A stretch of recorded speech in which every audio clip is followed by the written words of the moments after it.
Hello everyone, and welcome to another beer review with a nice backdrop of the bells of St Cuthbert's on the Piss. And yeah, today we're actually doing a Scottish beer, but looking at the product kind of packaging and everything else, I'm like, now it's not a bad brewery.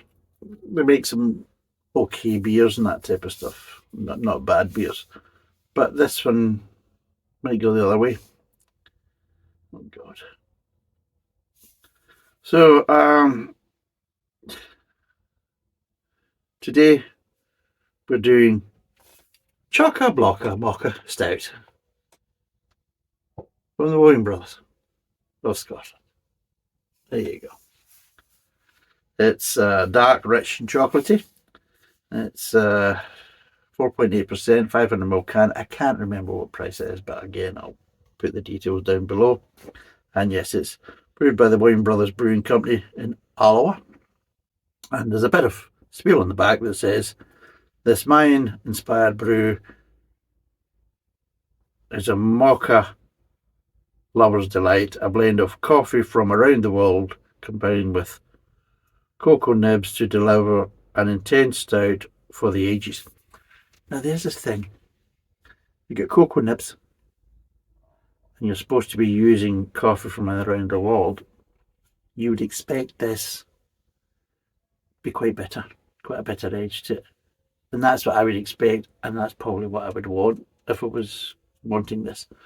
What I don't want is oversweet piss, because you think, well, where's the sweetness coming from? And any of these type of strange kind of stouts I've had in the past, they've always been kind of unnaturally sweet, and the sweetness doesn't seem to be connected to any malt. So before I've even opened this is my big concern: is if I smell syrupiness, then oh God, straight away I'm going to be on a hiding here. So let's crack this open and see what we get. This should be better than the devil's arsehole, let's be totally honest.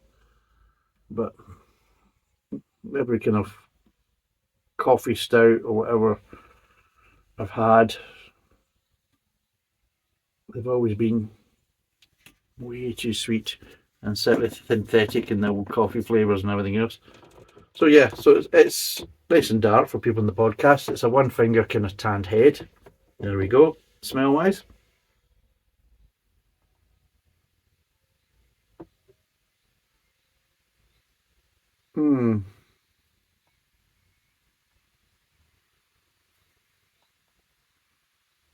I'm getting slightly syrupy smells, but I'm also getting some smells that don't smell particularly natural. Slightly. In Scotland, we have this product called red cola, and I'm just getting ever so slight vibes of red cola. The red cola is a slightly kind of red coloured, fruity flavoured, kind of emulating cola drink. But instead of being more kind of vegetable, it's slightly more fruity. So it's like, imagine a slightly more fruitier version of Coke. So instead of having the vegetable extracts to give the flavours, kind of fruit extracts. And it's overly sweet, and I'm just getting slight hints of that and some slight kind of chocolate vibes. But again, just with that kind of syrupiness, it smells kind of unnatural. So right, let's see what this tastes like.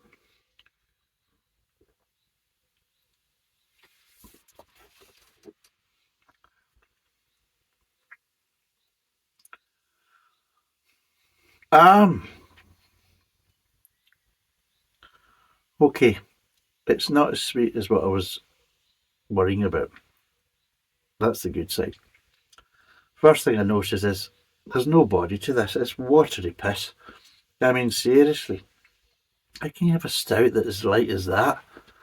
I mean, seriously, they call it a stout, and you think, well, it should be a bit, it should be bags of body, should be a bit old, thick in the tongue, that type of stuff. Should be a nice bitter edge at the back end, and there's no real bitterness in it, even though it's supposed to be chocolatey and coffee, which of course, two flavour profiles that are renowned for a kind of bitter edge to them.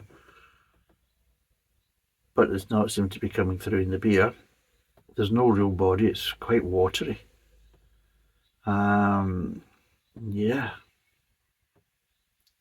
And the slightly kind of chocolate and coffee flavour as well.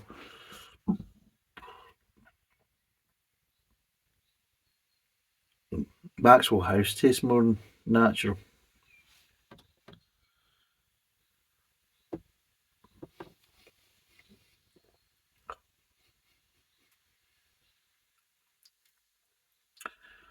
There's a little bit of coffee edge to it, there's a little bit of chocolate edge to it.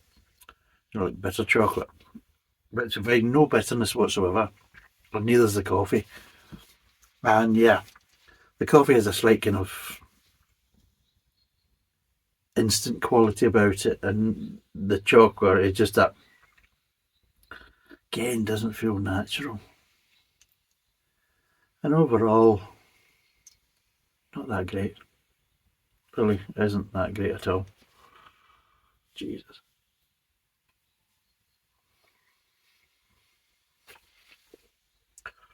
I mean, it's drinkable just, but I think just because it hasn't got the sweetness to back it up, they've had that kind of unnatural sweetness that a lot of them have, then yes, this would be just as undrinkable as all the rest.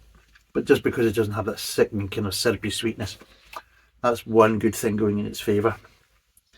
But the lack of body, seriously, absolutely lacking in body, and flavour being slightly kind of synthetic edge, and no bitterness. I mean, seriously, again, what market are you making this for? I mean, how can you do a coffee stout, with chocolate tones that has no bitterness? No bitter edge to it whatsoever. I mean, it's like a shadow of a stout. And again, who are you making it for? Because you're not making this for traditional ale drinkers. I mean, seriously, this makes Guinness look flavoursome. And let's be totally honest, Guinness is absolutely piss water. And it's bland. But compared to this, it's got more kind of traditional flavour profiles than this has got. Again, the alarm bells are ringing. Why would you make something that, again, you're not making it for traditional beer drinkers? You're making it for God knows who, young drinkers, whatever, but Jesus.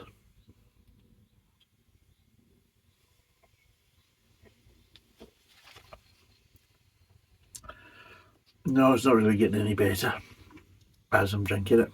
It's not as if like my mouth has been acclimatised to it, and some of these slightly crappy flavours are kind of easing off. They're not.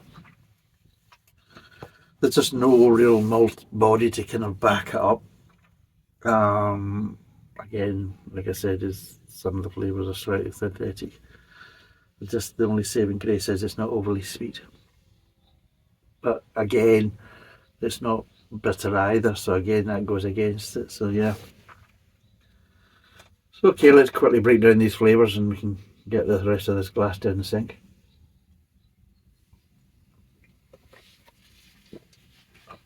Okay. Starts off a little bit of malt, a little bit of grain, light sweetness. But straight away you're getting these slight kind of chocolate tones at the front of the mouth, and you're thinking, again, what's going on with the chocolate tones at the front of the mouth? And yeah, they don't taste particularly natural. They're slightly kind of earthy, and yeah, they've got a slightly synthetic feel to them. Moves on to the mid-tongue, and this is where you really start noticing the lack of body, because there isn't really much malt flavour there. There's not much grain. The sweetness doesn't really kind of change because there isn't really that much sweetness. It's just ever so slightly light sweetness. But there's a complete lack of body in the mid-tongue, completely lacking in body. It's very watery. And then because of that, you're not really picking up any kind of traditional kind of flavours from more traditional ingredients. What you are kind of left with is these kind of two kind of standout flavours of this kind of slightly unnatural kind of chocolate flavour and slightly kind of instant coffee flavour in the mid-tongue. But because it's lacking in body, these two flavours are slightly kind of front and centre. Then I think they're supposed to be accent flavours, but because there's no body and no real malt flavour in the mid-tongue, these flavours are kind of becoming isolated and slightly kind of becoming more prominent than they really should be, which again just makes them taste even more unnatural. And yeah, it's way too light in the mid tongue, way too light. And then it starts moving over towards the kind of aftertaste. And at the back end of the mid tongue, no bitterness. You expect some bitterness coming in there, no bitterness whatsoever. And again, moving on to the kind of back of the mouth and the aftertaste, these kind of slightly sickening flavours kind of dissipate, and there's nothing there, no interest at all in the back end. Nothing interesting whatsoever, no bitterness, no nothing. It's just a disaster. I'll be totally honest, it's a fucking disaster. And yeah, very disappointing from this brewery. I've tasted some of their beers and I know they can do better, and I've tasted better from them, but this is just, well, again, they're not making it for me, and they're probably not making it for you unless you're some fucking 14 or 15-year-old looking for their first carry you know. Seriously, do you like chocolates? I like this. What's your favourite chocolate bar? Snickers, is it? Well, see, drink this with a pack of nuts, a pack of KP salted nuts. You have a great day. Fucking seriously. You know what I mean? I think to a certain degree, I mean, I don't smoke and I don't vape. But looking at some of the flavours that vapes are coming in, seriously, some of the crazy flavours and that type of stuff, you almost feel that beer's following the same. You know, certain beers are being made for the kind of the vaping generation, you know. When a beer to go with your watermelon ice, you know, and your shit stick orange, all that kind of bollocks, you know, these weird and wonderful flavours, you know. Devil's cum blueberry, you know, suck on that, you know. You want a beer to go with that, you know. And it's like that. You're like, what the fuck is going on in this world? Seriously. You know, I'll be totally honest. I'm in my 50s and I'm telling you, I mean, death doesn't frighten me. Seriously. I'd fucking welcome it. I really would. You know, it's just seriously. Because this world is shit. It really is, to a certain degree, it really is. And it's going to get worse as I get older. So I'm quite happy not to get too much older, to be totally honest. Quite happy to check out. It's something I'm not frightened. If death chapped at my door, I'd say, oh, welcome, come on in. Easy peasy. It really would, because it really is. This is just dreadful. And so is this. There's a good caveat. There we go. See? Nice transition there. But yeah, it's just complete madness. And you sometimes wonder what the hell's going on in this beer world. But in saying that, let's be totally honest, you sometimes wonder what's going on. I mean, in any kind of part of life, you're kind of wondering what the hell's going on. You know? Crazy. But yeah, what would I give this out of 10? Well, first thought in my mind is not really the time of day, I'll be totally honest, you know what I mean? I expelled too much energy picking this one off the shelf, to be totally honest. Oh, Christ, seriously. I mean, I'm sure people watch it think he doesn't give many good marks, does he? He doesn't really give many two marks. Well, there's no fucking reason to. I'll be totally honest. There's no reason to. The beer's just. There's the majority of beer out there is just shit. It really is right now. It's absolutely dreadful. God. I mean, I've got to admit, any time I've got to go and buy new beers to review, my heart sinks when I'm going in towards kind of supermarkets. And then you go online, you think, well, there's some maybe potential better beers, but what they're charging for them and with delivery and everything else, you think they're ripping the piss. Because the problem is that, yeah, I can buy them and I can review them, but then how can I recommend them being as me that's doing it to review? So I've got a reason to do it that's different from basically having a soiree, you know, having a good stiff drink. It's in Scotland, a soiree. But you look at that and you think, well, I'm only maybe buying, you know, a selection of them, like maybe a mixed case. to review. But then if you were buying them to, buy a good amount of one type of them just so you could have a bit of a session, then you're looking at the prices and the delivery and everything else, and you're thinking, no bloody way am I paying that. That's just, that's having a night on the beer, making it a premium night. Really, I mean, a premium night is when you used to get for a meal and a bit of a shindig. You know what I mean?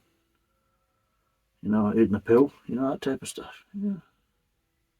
Whereas this situation that's a night out.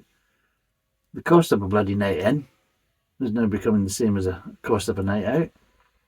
Because if you want to get decent beer buying them online, you're thinking this is ridiculous. So again, it kind of defeats the purpose sometimes. Well, what's the point of me buying this beer and say, oh, it's a wonderful beer, but let's be totally honest, it's overpriced and it's not particularly accessible with the price online and the delivery and everything else. So yeah, I would recommend it, but I can understand why you wouldn't want to pay that. And it kind of slightly defeats the purpose. Because again, price and accessibility and everything else kind of plays its part in me reviewing beers and giving them a score and everything else. And, it's a sad old state of affairs. So, what would I give the Black Piss Water out of 10?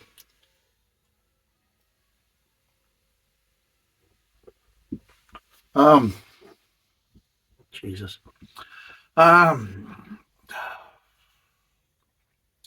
It's drinkable, but just.